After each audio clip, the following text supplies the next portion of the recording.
Well, our concept was City of Hope for WHEN2050, and so we thought that in the year 2050 that people would be more focused on, instead of trying to keep our world sustainable and like alive, then we're sort of trying to make it look as beautiful as we can while we can. We wanted to have a beautiful building in a beautiful space that like enhanced like the idea of creative living and create like pretty much incorporating design and really like beautiful things into everyday life. So our concept is a sort of egg structure. So we were looking at different structures and how strong they would be and we found out that an egg structure, when put under pressure at two different points, it can withstand a lot of pressure. And because we're staying with the egg theme, we called our gallery Sunny Side Up Gallery to stay with the egg thing.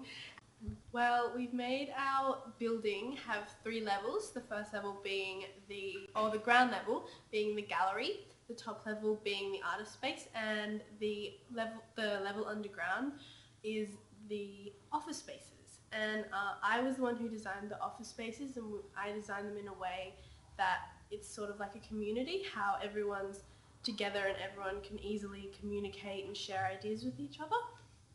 And we put a gallery in the middle for all the artwork that's done by the artists on the top level. Also, it was really good because no matter who it was in Trinity, no matter like what skill level we were at, having the use of the virtual world evened the playing field, so no one was better than anyone else at creating things in Trinity, and no one was, scared to like try something new, because we were all learning and we were all creating new things and new ideas. So it really helps like that process of just being able to express new ideas and concepts. Hi, I'm Ali, this is Hilary and Bella, and we're doing the WHEN2050 project of Symbiotic City. And our symbiosis was the main idea for our city, and that's based on the interaction between species and their environment. So the basic shape that we used for our whole city was circles, because that would show the continuous flow of life and the food chain. So basically the structures, the furniture, everything inside the city is based around the circle. The main structure, they're all made out of circles, and it showed the community interacting with one another. The aspects of our design which related to sustainability was we thought it was really important, looking towards the future, that we had aspects of our energy sources that were renewable energy. So we incorporated wind turbines and solar panels, and we altered it in a way that made it also aesthetically appealing. Originally, our design was really simplistic. It was pretty much just a few circles with a ring around it, and that was it. And I think since then we've progressed our idea further while still coming back to the concept, which was symbiosis. So in our city, we've paid a lot of attention to detail. We really focused on the living environments of what people would actually have in 2050. So things like our bed is made out of lots of little circles, lots of bubbles. We have a dining room that could fit over 50 people with lots of food, and it's decorated pretty crazily. I think it's pretty important to acknowledge the fact that the opportunity we've been given by being able to do this project is amazing. It's such a learning experience. It connects back to subjects across our schooling life, like maths, science, and even history. And I think because of that, we've maybe gained a certain respect for those subjects, and we'll definitely be able to use it in future. If we had it in other classrooms, we could use it, in science to recreate models of atoms, or even the human body, or in maths. We'll actually be able to create structures that we're learning about, so it will definitely help us in learning.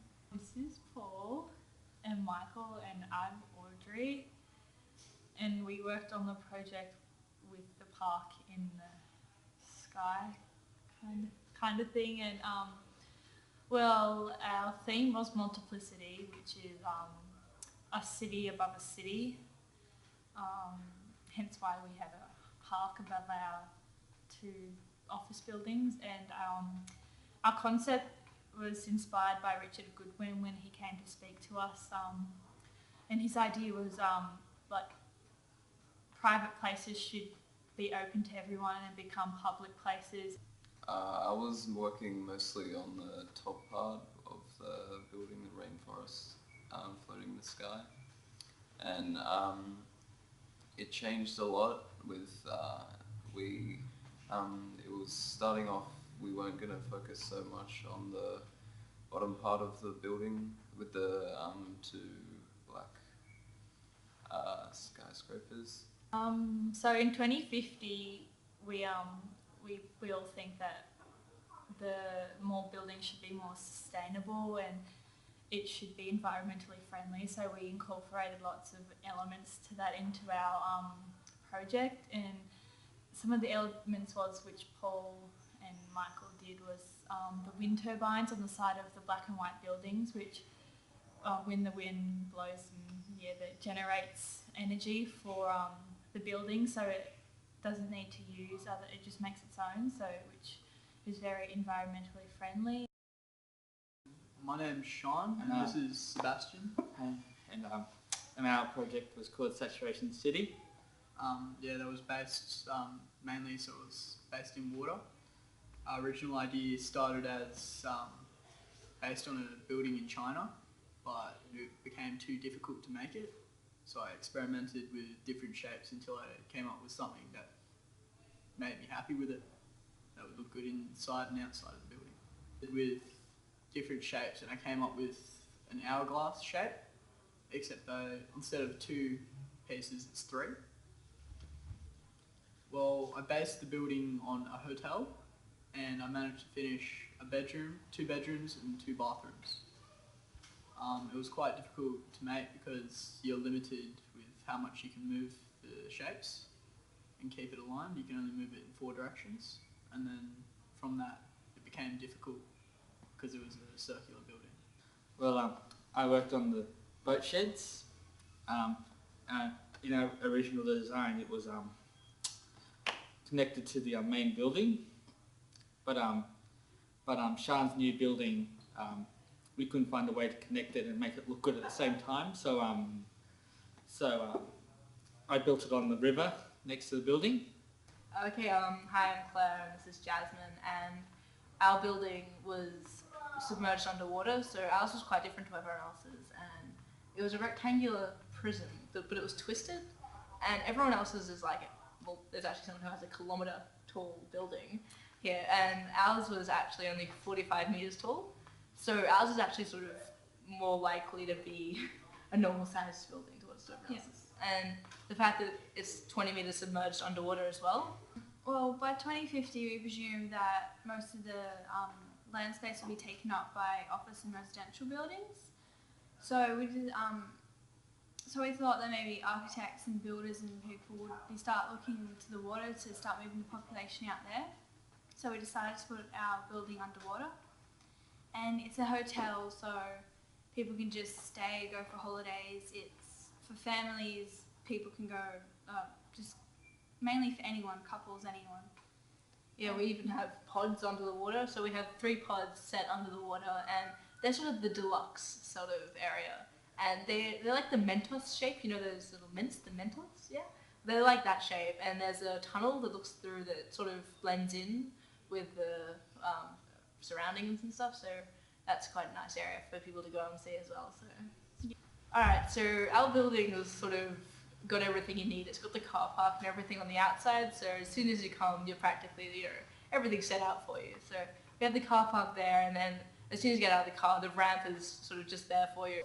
Yeah, we walk around the spiral and enjoy the view on the way of Sydney Harbour. Sydney Harbour, of course, because that's where it's located. And once you get to the top of the spiral, there would be a doorway from the spiral into the reception. Yeah, we also had the pleasure of working with Edmodo, which is sort of like an everyday sort of journal entry thing that we had. So we'd talk about, like what we thought we'd want to do at the beginning of the day, like the beginning of the lesson, and then we'd go in and we'd work on Trinity. And then we'd come back out and say what we did do, what was wrong, what we could have changed, all these things. So it gave us an idea of what we wanted to do for the next lesson as well. So it was easy to sort of understand what we were doing there.